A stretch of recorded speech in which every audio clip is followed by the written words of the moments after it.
Good morning. Welcome to day 2 of the conference. I hope you had a productive day 1 of the conference. The first session for today is on an important topic, value management. Organizations do not exist in isolation, but only among other supporting groups comprising of an ecosystem. An integral part of such an ecosystem is a regular creation and exchange of value. And this value must be managed well for the ecosystem to continue to thrive. The concept of value management has been around for many years in the marketplace. We have all heard this concept being used everywhere, from classrooms to corporate boardrooms, from news channels to management books. Additionally, without exception, all industries in an economy have incorporated value in some manner. Despite its long existence, the usability of this concept has not waned. Instead, the usage context of this concept has evolved tremendously. Further, given the pandemic conditions, this concept has attained a renewed vigor among corporates and increased scrutiny among academicians. So, what is the value management? How can we understand this in the broader context of the times we live in? To seek answers, we have assembled a stellar panel of academicians and practitioners to help us place the concept of value management in perspective. This panel contains representation from a wide range of industries and include important voices from academia. To this panel, we ask the following 3 questions. First, according to you, what is the value management? Second, considering the COVID-19 pandemic, has the concept of value management changed? If yes, how has it changed? Third, from a value management standpoint, how do you foresee the post-pandemic business environment to be?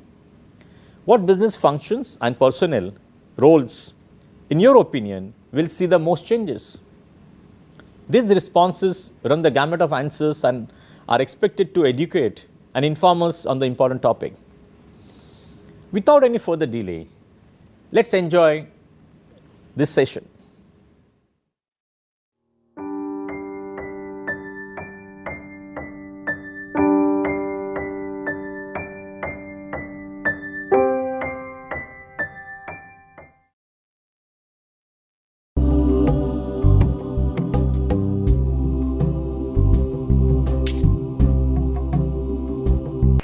Hello everyone, I'd like to talk about value management from an IT industry point of view. As you might have seen in recent years, most organizations have been faced with a multitude of challenges, including disrupted business models, changing customer expectations, strained systems, and so on. All of these hinder the agility required to compete and win in the market. Organizations need an affordable and safe approach to harness technology at scale for business change. And they need to do this with a self-funded approach that yields improved organization agility, revenue growth, superior customer experience, and a clear return on investment.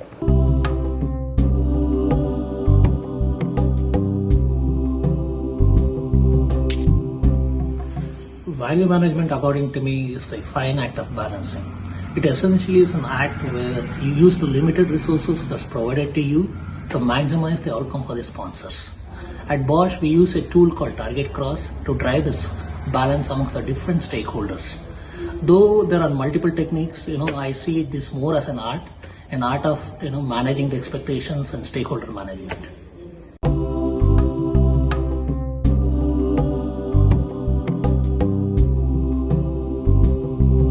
Value management is all about improving and sustaining a desirable balance between the expectations of various stakeholders like the partner, the employees, the government, the community, the business expectations and all, and the requirement of various resources to meet the same expectations at various levels like the project, the product, the production, the people, or the organizational level. Now back to the main objective of value management is all about setting a measurable goals and doing everything possible to achieve the same by following a very structured approach so that eventually we achieve the end goal in a very complex scenario like the COVID pandemic as one of the extreme scenario what we all have seen. And this value management actually it differs from people to people, person to person, and organization to organization.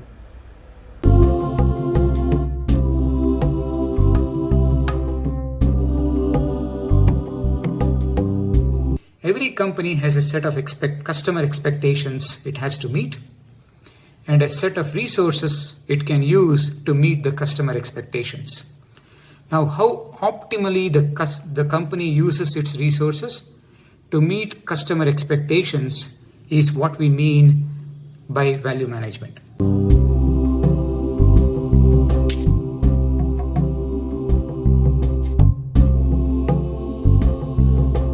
Value management to me has two parts to it.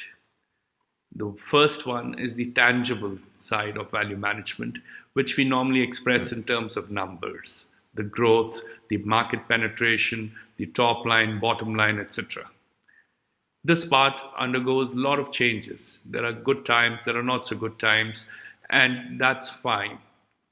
The other part of value management is the intangible side of value management.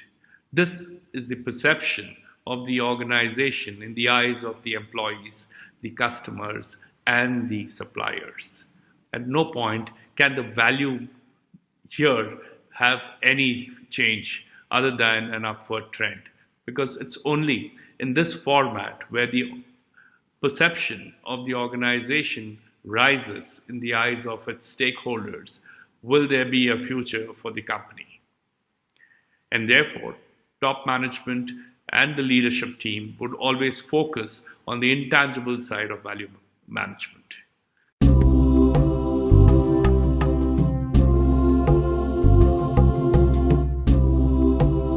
As a marketer, I believe value management is the worth that we add to the customer in their transaction with the company. In common parlance, it is customer value management.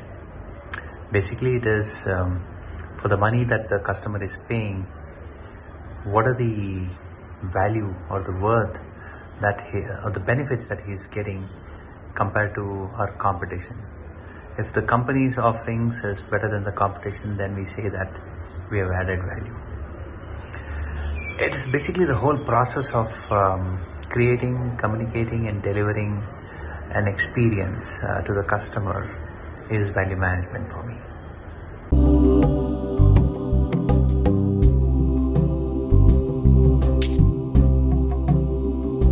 Always get asked during these times, and in fact in any other time, is the fact that how do you look at value and how is value delivered?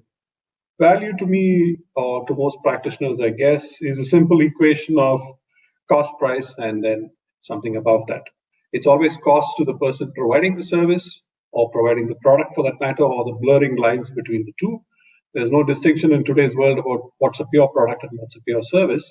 It's usually a product as a service element and a service as a productized component. So if you look at it, there's a cost of providing this, and there's a certain price at which the market will bear it. Now, if the price at which the market bears it is, in some sense, perception-wise, and I talk about this very carefully, greater than what they're actually exchanging for, the kind of price they're paying for it, value gets created. Now, this is purely value in the perspective of a transactional attribute to value. There's a lot more nuanced and layered approaches to looking at value.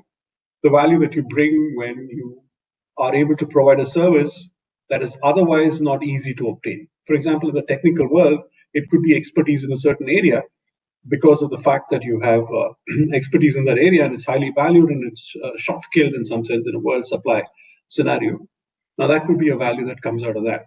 It could also be a value based on a temporal dimension, like at this point in time, it's necessary to collaborate, to get work done from multiple people, because of the democratization of the world right now, that nothing is really from soup to nuts or from concept to product done in one place. It's a very distributed, flat world.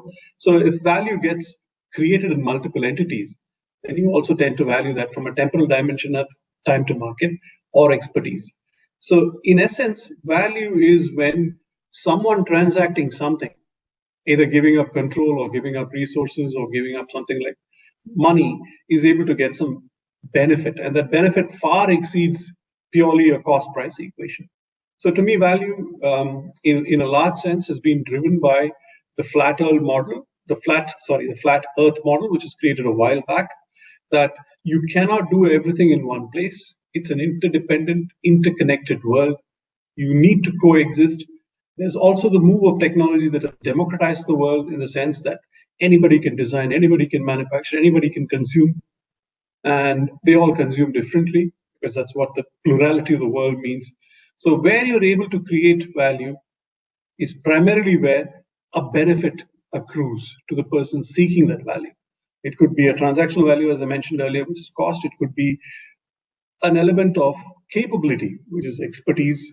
It could also be a temporal dimension, or it could be a shortage, which you're fulfilling. So there are multiple ways in which value can get created. And I think if I go back to my journey from 1980 to 84, when I went through my engineering days and got into the world of IT quickly thereafter, value has been created simply because of the abundance of talent that we have and provide that kind of an arbitrage, if you will. So that's one kind of value. And today, in 36 years or something, if I can get the math right, 2021, value is now no longer just arbitrage. It's about how you can help someone accelerate time to market, or be more profitable, or increase share of market, or things of that nature.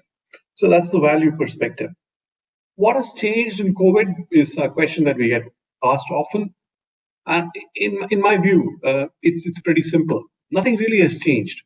If you look at the world, which went into a flat world development model almost 35, 40 years back, and perhaps, I'm talking in specific reference to the telecommunications or information technology or the high tech, what's called the TMT industry. But many other industries, maybe manufacturing, like automobiles, went flat world many, many years back. So what are the advantages and what are the disadvantages? And has COVID ever made an impact? In my view, COVID's only been a punctuation. Almost 40 years back, we went to the paradigm of a flat world. What COVID has actually brought to the forefront is, if your customer who's sitting 10,000 miles away, I'm using this as a line of reference, can trust you to do work, why can't you trust your employees who are maybe 10 miles away or 100 miles away, or a few hundred miles away, do the work? So the distributed work model has moved away in terms of emphasis from outsourcing work from one country to another, to from one entity to any number of entities in the world.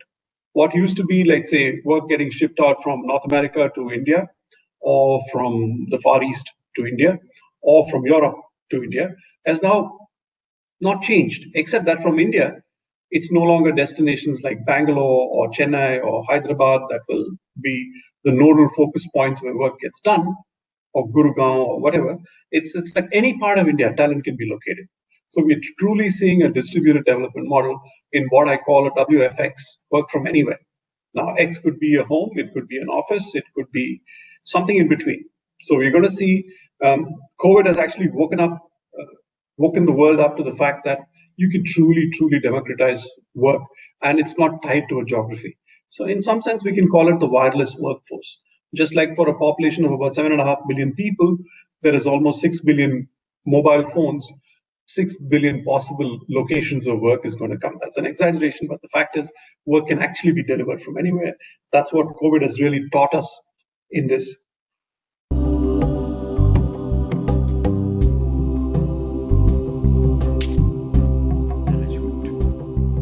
So, value management, you can find tons of definitions all over the place, all over the internet, all in different management books.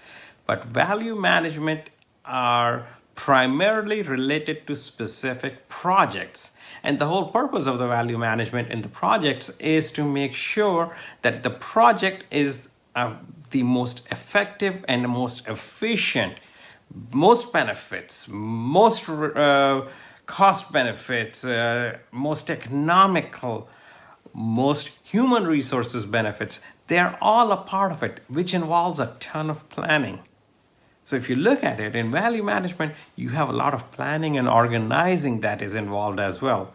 However, when I am asked what do I consider value management, I will look at it for each industry specifically, because the value management for healthcare industry is going to be very different than it is for the oil industry or any manufacturing industry. The personnel are different, the stakeholders are different, where one will involve in the oil industry, the general consumers who may be using the vehicles where the oil is consumed, whereas in the healthcare industry, you got patients over there. So it's a totally different, you can say, platform where you have to look at value management. So whenever you are looking at value management, look at it from the perspective of each specific industry. So hopefully I gave you some answers over here.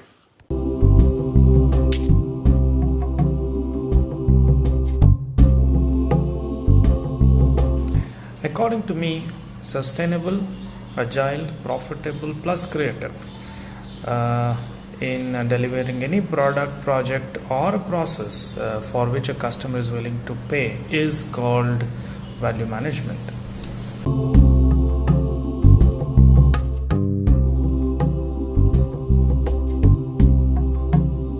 Value management is an understanding between the customer's needs and wants, and also the resources required to complete the project. Value management has become more important of late.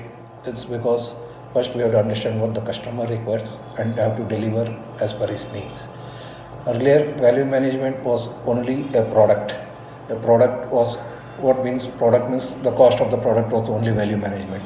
Over a period of time, this value management has changed from cost to quality to time, performance, and now it is more of knowledge, articulation measures, and technical performance. So over a period of time, value management has changed from product to processes. Yes, due to COVID-19, the approach towards the value management has changed. What I mean by it has changed is what we used to do earlier cannot be done now. The changes what I foresee is rapid reskilling of each individual, what they were doing earlier and what they are supposed to do now, and changing leadership and management competencies. The reason beyond this is now most of the people are working from home, and this has become a necessity, and since we are working from home, the management competencies come into the picture. And another point to be noted here is the culture of trust and transparency and openness.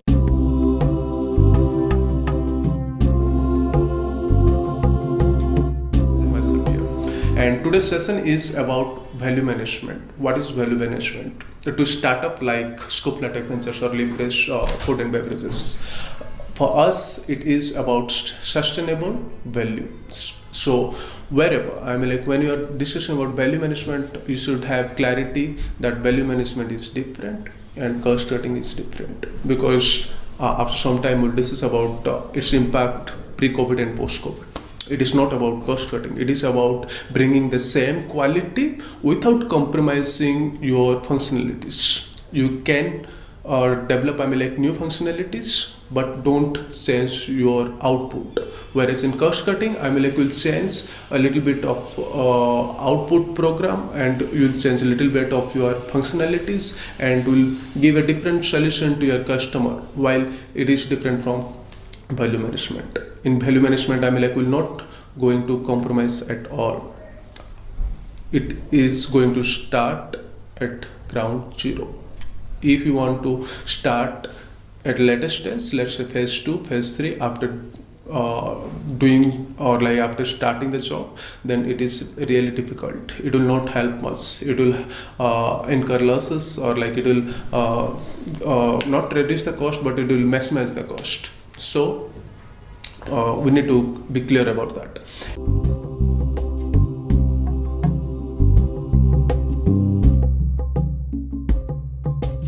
When we talk about learning and development and the value management that L&D actually brings to the table, it has changed drastically over a period of time.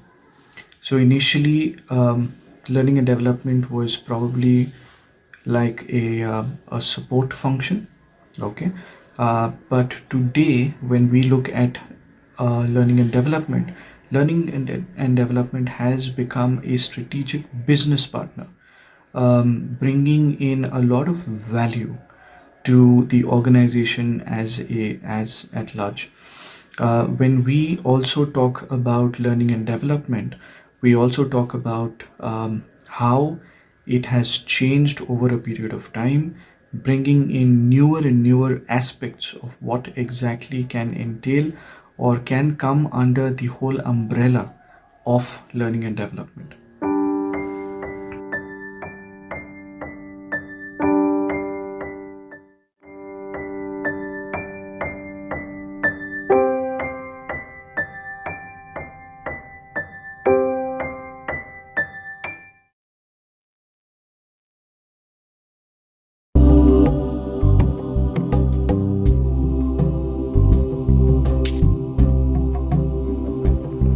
However, what is most important is not technology in itself, but to drive business value via technology.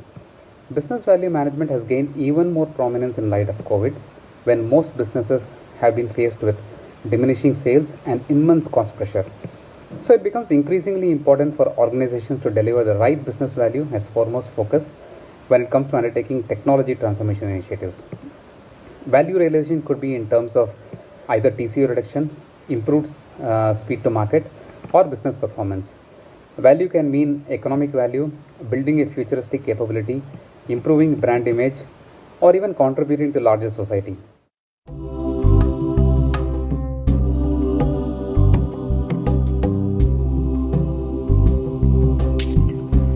Value management is even more important in the new business normal caused by COVID-19. COVID, in essence, has broadly impacted two resource categories. First, availability of cash to spend. Second, proximity to stakeholders. To respond to the first scenario, there's a need to relook at the value drivers and ROI for the proposed projects and also ongoing projects. In addition, we really need to think about the need to postpone certain value. Should we get more out of the available resource, so on and so forth.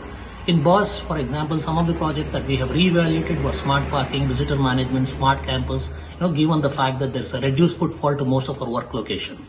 For the second challenge, which is basically proximity to stakeholders, I would say there are multiple digital tools such as Microsoft Teams, SharePoint, Skype for Business that are being effectively used.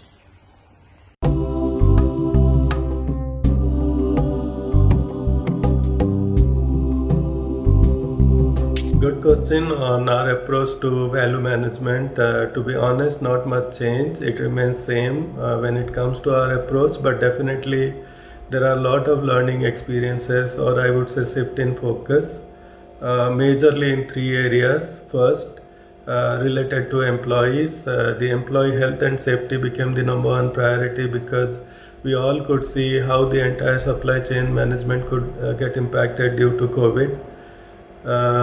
Then the preventive healthcare became more prominent than the reactive healthcare, and followed by this the food hygiene.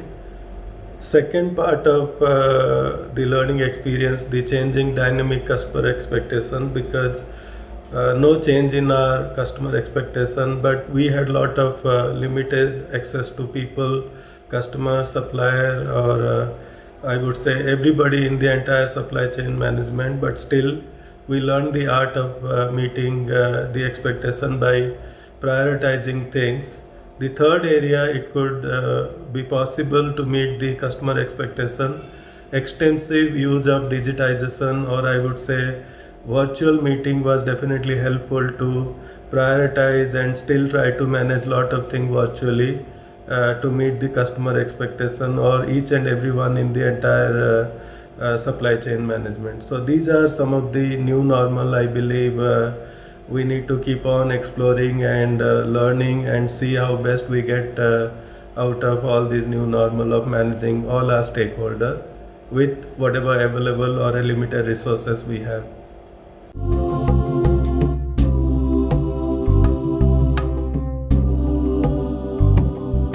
I believe COVID-19 pandemic has a significant impact on companies' value management, both in the customer expectation, consumer behavior space, as well as to its resources. The COVID-19 pandemic has caused significant disruptions in the life of consumers. The consumers have started to live what we call a new normal lifestyle, which is they are being very cautious in their spending. They spend only on essentials, not so much on luxury items. They have started consuming home food, instead of eating out or ordering in. They have started focusing on family and health. And most importantly, they have started increasingly using digital technologies for shopping, education, and entertainment. The COVID-19 pandemic has also impacted companies' resources, employees being the biggest resource of a company.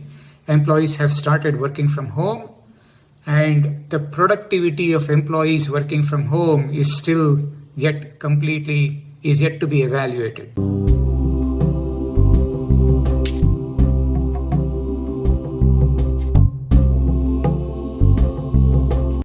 In COVID times, value management has been challenged in different forms. I would particularly bring up two elements here. And these are the work from home part, which brings in greater empathy towards employees to enable them to adjust and accommodate a kind of challenge that they were never used to. Homes weren't the places designed for office work. And now everybody adapts themselves to actually contribute significantly to the growth of the organization from very unfamiliar or unconducive environments. And therefore, respecting the shortcomings in the system and supporting them becomes one of the important aspects that an organization looks into. The other one is the aspect of trust. Trust your instinct, trust your environment, trust your employees, your partners, and your ecosystem. Because it is only in trust that you would see answers to the problems that the uncertainty in the environment poses. If there is no trust, there is no way one can look at developing even into the future of a post-pandemic period. And therefore, coming to the post-pandemic, the good news is that there is a vaccine, and therefore the possibility of the post-pandemic arises. In the post-pandemic, I do see a lot of technology coming into use. These are sophisticated technologies that can disrupt business practices and challenge the kind of work that human beings have been doing so far. It is quite likely that human beings will work in an environment that they're most unfamiliar with and allow technologies to work in areas that human beings hitherto were familiar with. These are repeatable tasks or tasks that follow a strong process where the outcome becomes predictable. Such jobs will get automated. And given that these technologies are capable, the roles that human beings would be playing would be of a very different kind, broadly called as creative or problem solving or imaginative work. And for that to happen and for the organization to be successful, the value management system must accommodate failures. And it is in this ability for us to accept failures that we see the possibility of success coming in.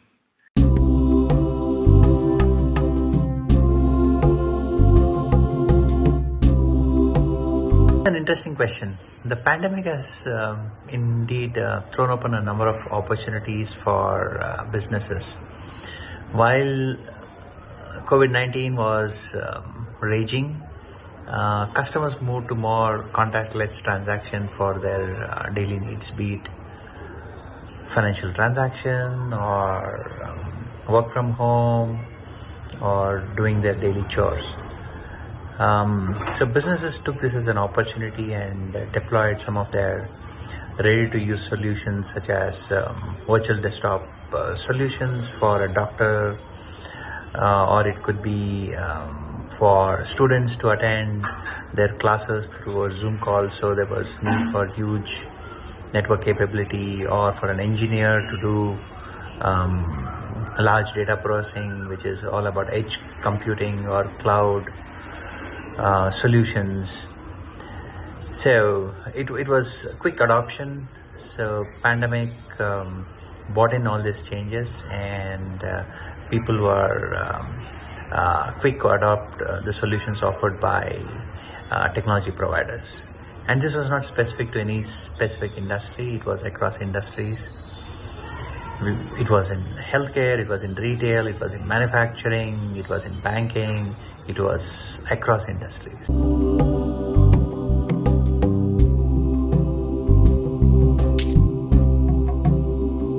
What are the changes that's going to be in post-COVID era?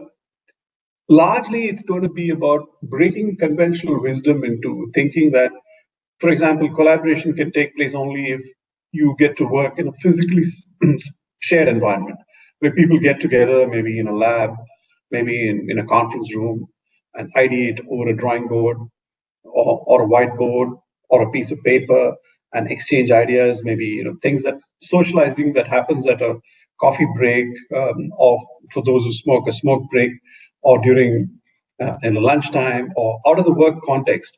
Social contact and during work social contact actually has been one of the reasons why we are able to collaborate, and therefore we are able to innovate, because it brings a confluence of ideas, and it does require a confluence of ideas to do this.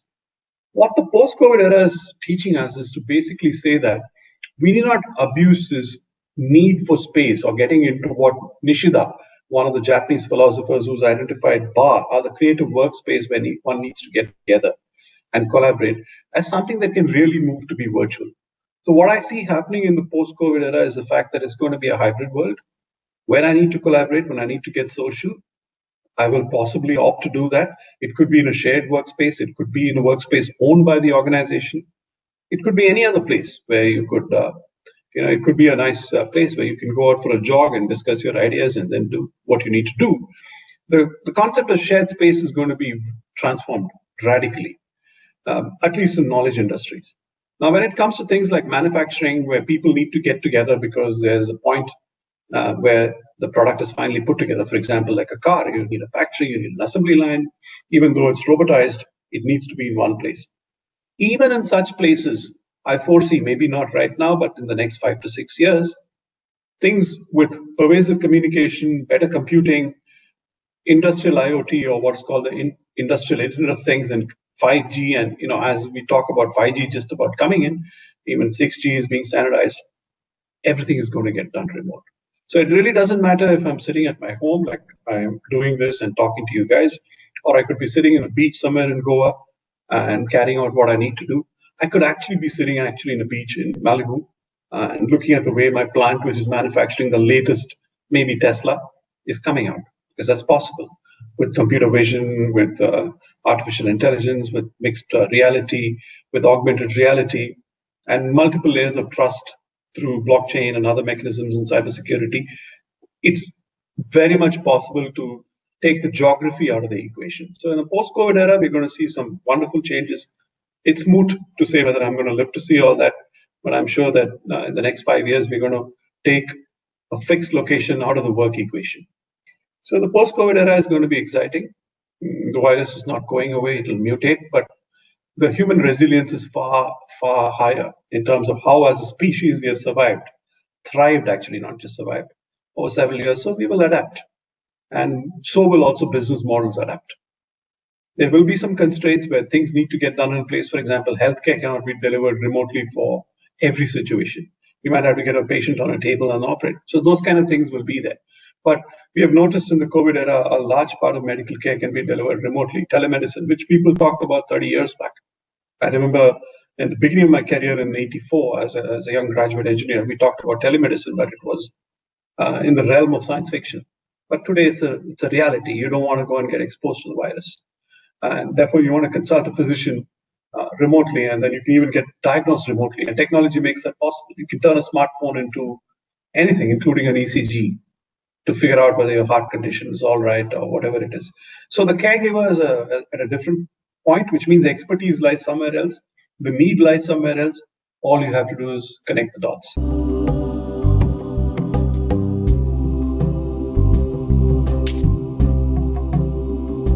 And the answer is absolutely yes, because COVID-19 has completely changed how we run any organization, how management is conducted, or management deals with different situations. It used to be hypothetical scenarios. Now, like a pandemic was in the past considered as a hypothetical scenario, which people didn't pay too much attention to because it was not seen. In hindsight, the bird flu should have been, the cases in the early 2000s should have been considered as an example case at that time. The what if scenarios should be considered. If just take an idea and put in quotation mark, what if this happens? What if a pandemic happens 5 years from now? How are we going to address it? Every organization does planning. They have short-term plans, they have long-term plans. Now they have to look at the pandemic plans, and in the pandemic plans also, what will be the short-term and the long-term. They have to look at all the stakeholders, but now in the value management, they need to really appreciate their own personnel. Not just the outside stakeholders, but the internal stakeholders of the organization. They are the ones who will help you run through or get over the pandemic. After this, you will need a lot of time to basically revive. If you let's say furlough a lot of your employees, and once they are furloughed, what if they don't come back and they go to another organization? Just imagine how much will it involve for an organization to train and bring the new personnel to the same level as the existing personnel.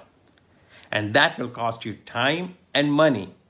And after the pandemic, you will be short of both time and money to get back to the same levels as the organizations exist, right? Or pre-pandemic or right now even.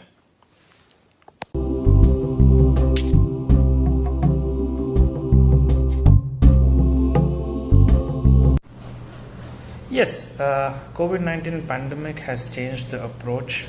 It has added few more characteristics or elements, so to say, like being agile, being nimble, being creative, being effective in the given small time, being lean as you create value. So these are the few new additions that have come up in our approach of creating value.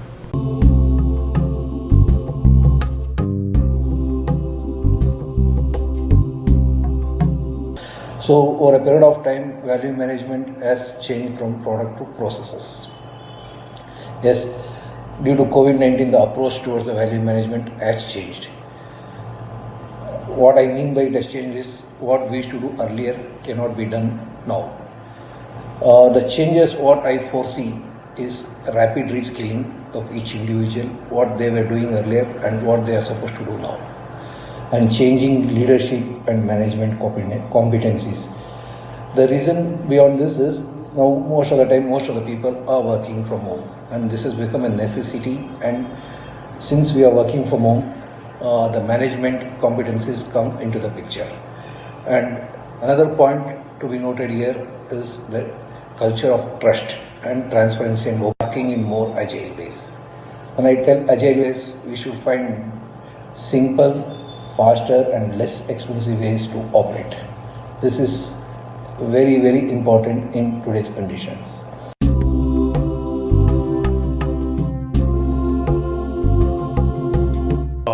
I'll give a small example from Lipkes and Food and Beverages. I'm like it is into food technology and hyperlocal solution. So just imagine like one cafe was having 10 people and running one show. What do you think? Like what kind of problems like we might have faced like during this last 1 year? The solution, the problem I am going to present to you.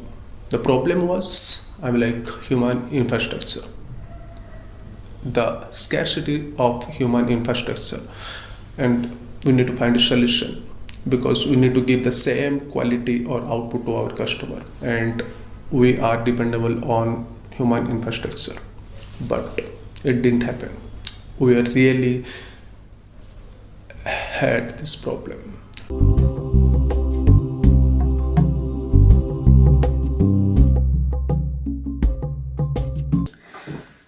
I think COVID has changed every single aspect of every single life on this planet. And having said that, I think even learning and development has not been any different with the kind of challenges that COVID has placed. The way I look at it is that it has come in with a lot of pros as well as cons. So learning and development has gone through a lot of changes when it comes to virtual classes, right? Online, we've completely gone online, and that has to a very great extent taken off the entire human touch to the whole aspect of being able to see the person, the facilitator, right in front of you. Okay. However, at the same time, it has also provided pros in terms of being able to conduct a variety of sessions at the same time without really bothering about what kind of room management, training room management that we'd actually otherwise have.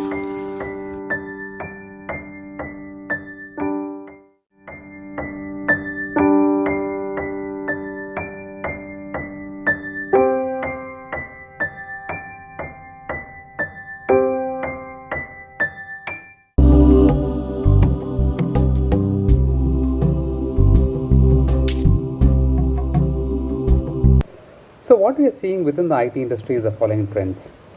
New IT initiatives are no longer driven by cost but by long-term strategic value. Therefore, a clear understanding of the strategic business objectives is extremely important before undertaking IT initiatives.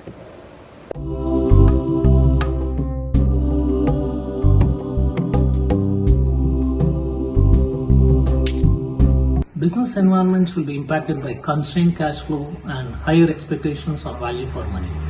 Projects and any expenses will be strictly monitored and scrutinized for the same. Physical work location will be challenged in post-COVID scenario as work can happen from anywhere and not necessarily from a fixed location called as workplace. Automation and enabling remote working will be one of the key focus areas in the post-pandemic business environment.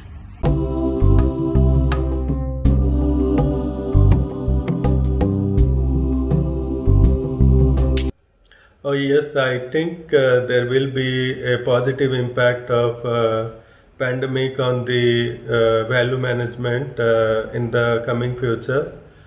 We all know there is a big recession every 10 years, and I believe this was the expected recession in 2020, and pandemic added severely to the recession. So having said this, every recession we have seen an upturn, and I believe this upturn is going to be the big one compared to whatever we have seen in the last 30 years. It means, having said, the business environment may change in two ways.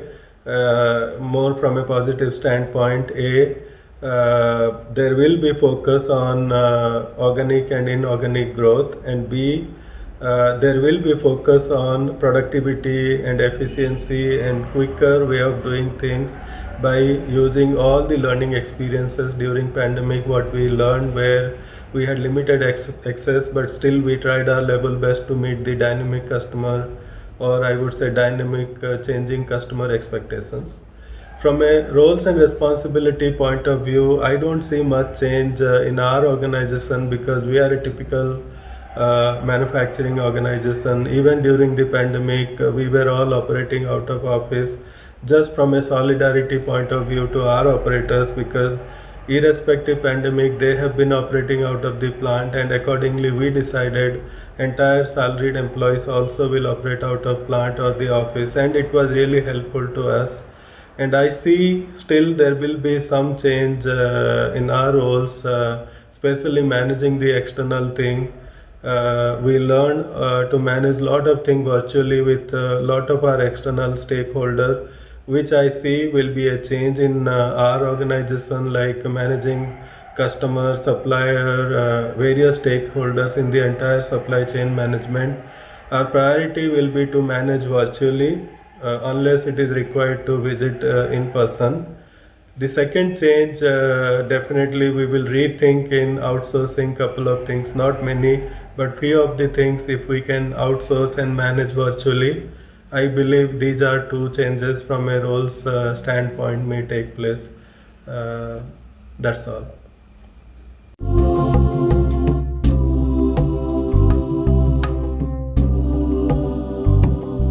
To remain competitive and to be in business in the post-pandemic era, companies will have to do the following. Number one, understand the new normal.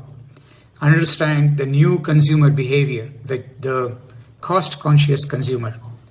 Number two, move to digital. Invest in technologies and take the company's marketing strategies into consumer homes. Number three, streamline supply chain. The COVID-19 pandemic has created a new expectation within the consumer. Consumers expect their orders to be delivered within an hour, 2 hours, the same day, or maybe the next day. So companies will have to streamline the supply chain distribution channels to be able to meet this new consumer requirement. Number four, offer family-oriented products. Number five, develop partnerships with competition to utilize a common supply chain distribution channel. To summarize, companies have to monitor consumer trends, adopt their business and marketing strategies to the changing consumer needs in order to survive, be competitive, and grow their business. Thank you.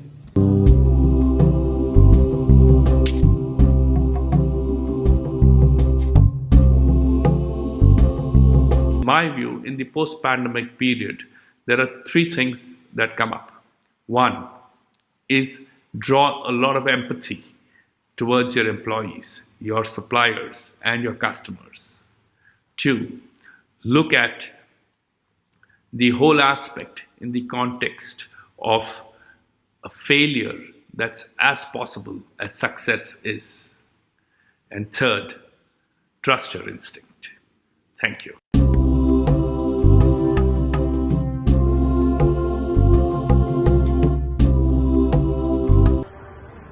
The changes that we saw in the past 10 months are here to stay. An organization like us thought that these changes are impossible, or they were pushing it for another day.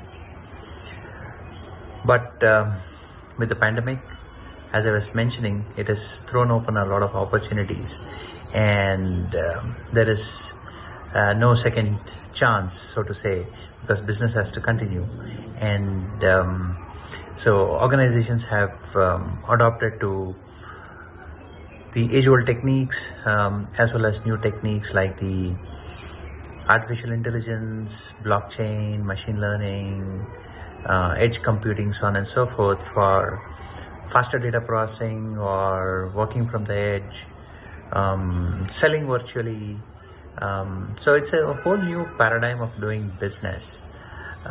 So companies are changing the way their business models work, be it from marketing perspective.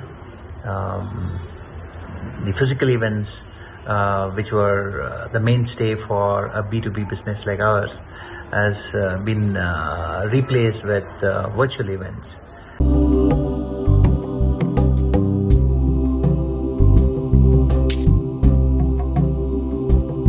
So the post-COVID era is going to be exciting.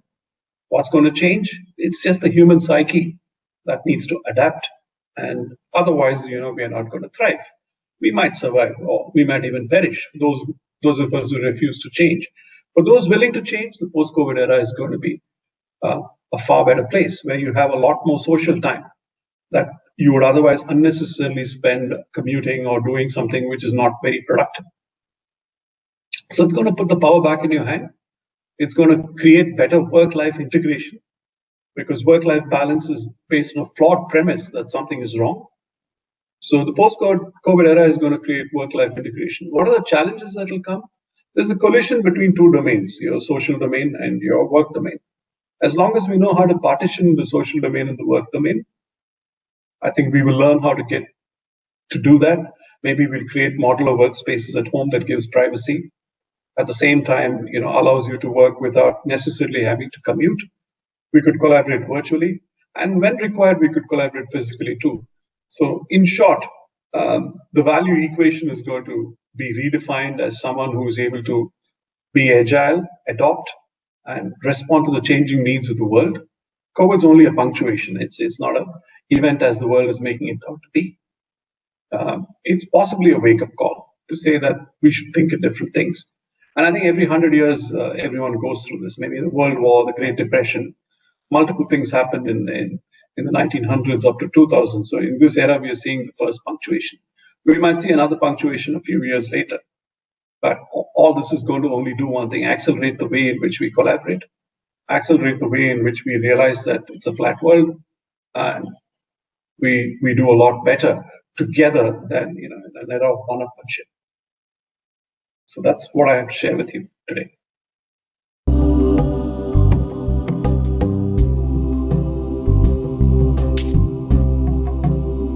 For value management, well, post-pandemic, like I mentioned earlier, is that personnel issues will be looked at carefully. Now, each of the jobs will have to be analyzed.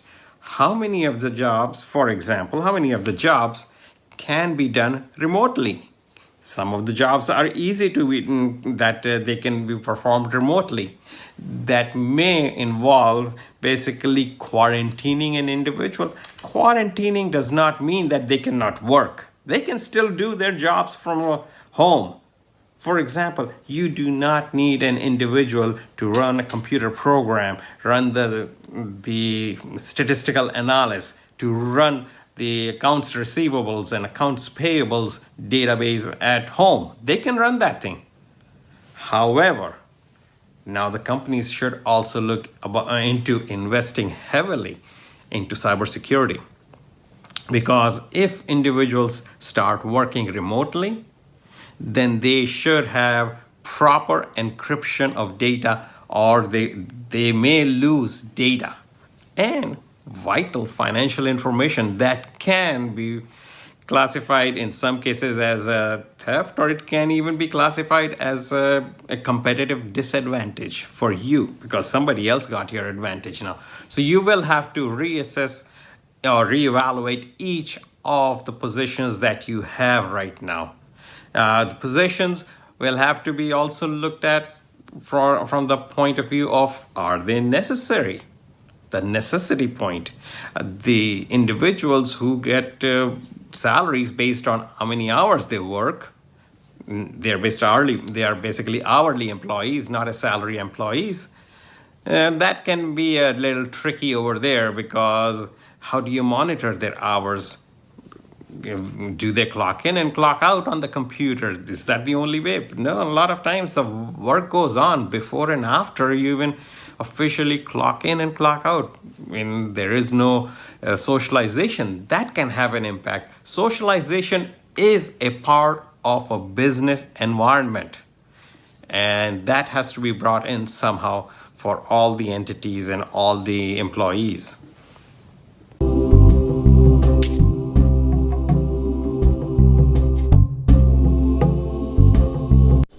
Post-pandemic business environment would be digitally enabled with lean real estate setup. Couple of business functions that will or may change are training and development is likely to adopt more of virtual trainings. Shared services will focus more on building their capabilities through technology, which is scalable in a work from home kind of situation or a remote working kind of a situation. Coaching and performance will become more quantitative in approach wherever it is not. Couple of roles that would change are, I see a risk officer's role getting changed because now the risks are totally different. I see procurement officer's role getting different because what we procure from now on would be different. IT support that you typically experience would also be different because it's no more on a private area network, or it's more on a public network that people are working on, and the challenges, the problems would be totally new. So that's one more role that I would see. Hospitality would change. I don't mean by hospitality industry, but hospitality in the organizations would change. So these are a couple of roles that I see that would definitely change post-pandemic.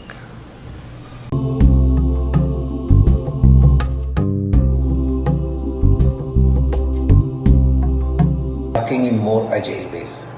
When I tell agile ways, we should find simple, faster and less expensive ways to operate. This is very, very important in today's conditions. And post-COVID, the things what we have to ponder upon are three things which we have to ponder upon. Who we are, means take a stand on a purpose, define your culture, intention, reimagine and add value creation.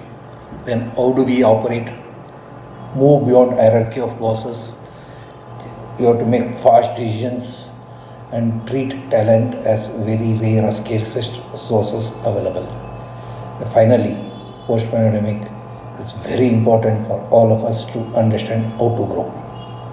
When I talk how to grow, the situations today are different from what it was prior to pandemic. So we have to find a different ecosystem, mindsets. We have to embrace new, rich technology platform wherein we cannot be physically meeting people as far as sales are concerned. Then what is the platform you have to choose and how you should be able to focus and convince customer on their needs and understand their needs also. And finally, we should learn how to learn. This is a very important aspect. As the things are changing, we should learn new things and we should learn how to learn. This is more important. Thank you.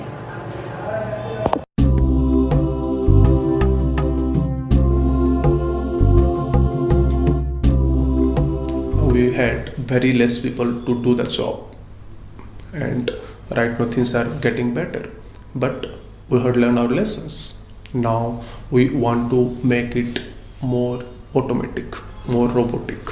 We want to implement artificial intelligence and machine learning in our process, because if we don't do that, tomorrow another pandemic comes in picture. What we'll do? How we will give the same quality to our customer? It is really difficult. So in my opinion, absolutely these things has evolved, and the value management system has changed. Being a startup, I'll advise any of the startup down there to implement value management system from the day one. Thank you very much.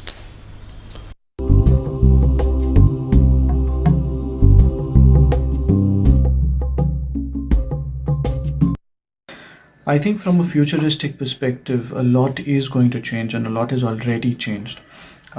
We've seen companies actually adapting to the new normal of working, flexible working conditions, and all of it, which is kind of taking place.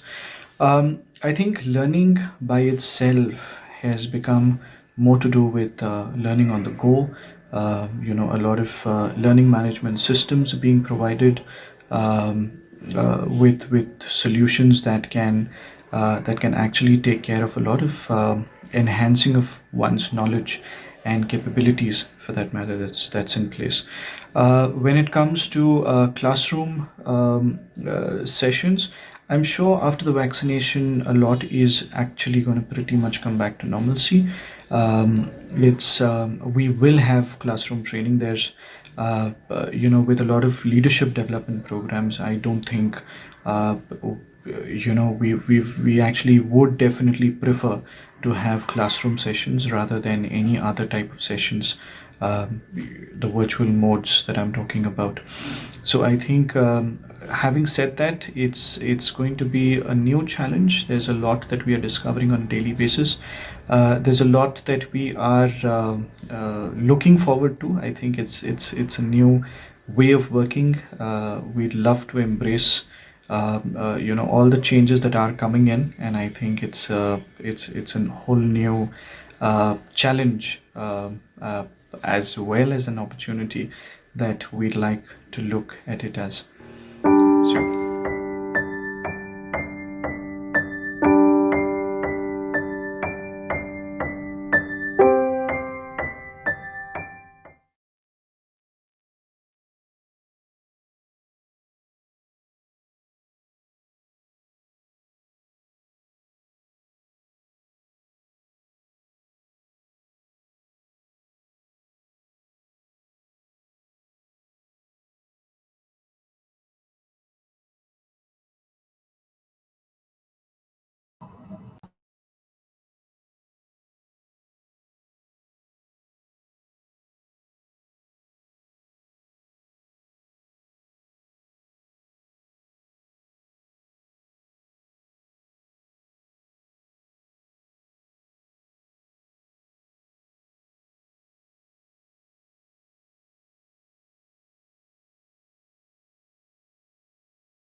Okay, thanks to all.